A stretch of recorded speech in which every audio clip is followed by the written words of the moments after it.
नमस्कार। कॉमरेड कविता कृष्ण पल्लवी को वास्तविकता का सपना आया है। वास्तविकता का सपना। और सपने में क्या आया देखते हैं। वास्तविकता का सपना। सपने में मैंने देखा कि एक बूढ़े कलावादी कवि की सौंदर्य दृष्टि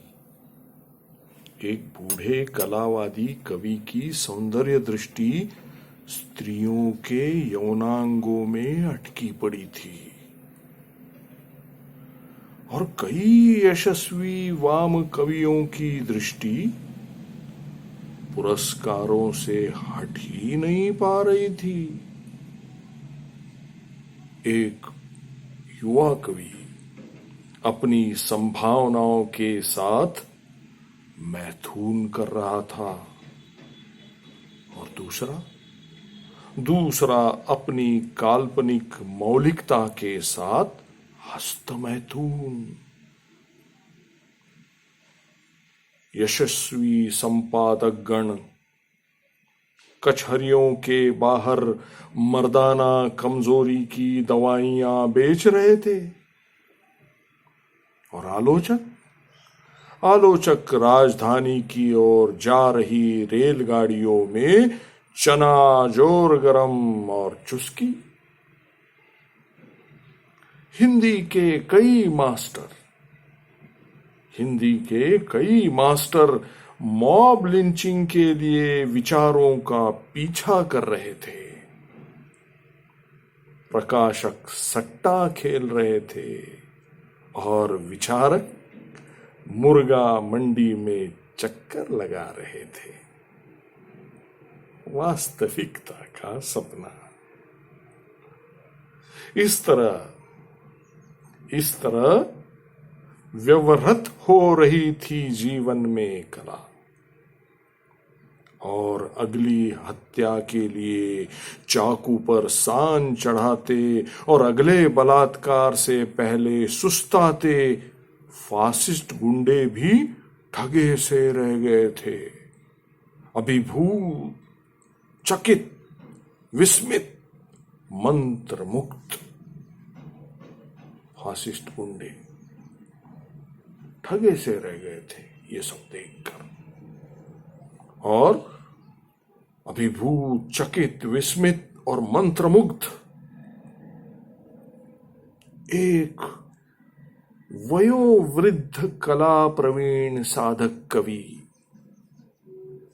एक लगभग महाकवि से कह रहे थे कि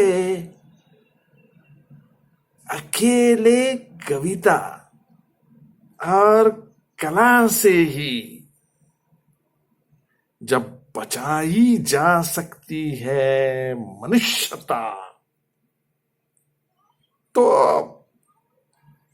नाहक ये वर्ग संघर्ष और क्रांति की बातें करके हम हिंसा के विरुद्ध हिंसा को बढ़ावा भला क्यों दे।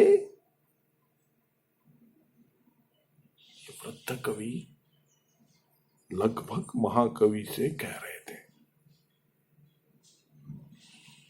प्रगतिशील और सरकारी मंचों पर समान भाव से मौजूद रहने वाले एक कवि, लेखक, आलोचक का कहना था कि कैसा है, कविता में राजनीति कुछ इतनी सूक्ष्म रूप से होनी चाहिए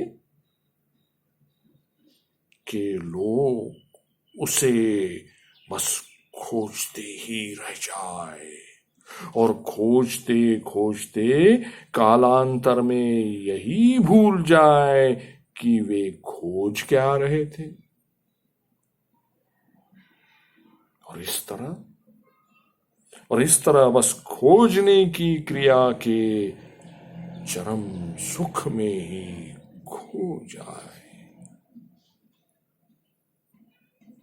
ऐसी कविता में दृष्टि होनी चाहिए।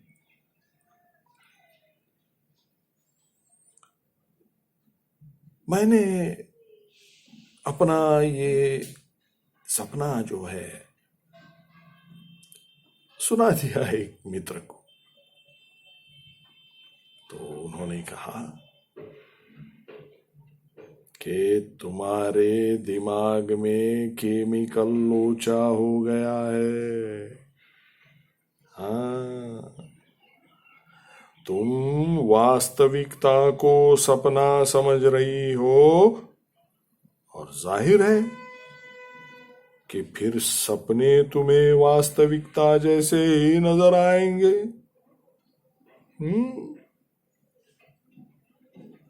तुम किसी साइकेट्रिस्ट से मिलो,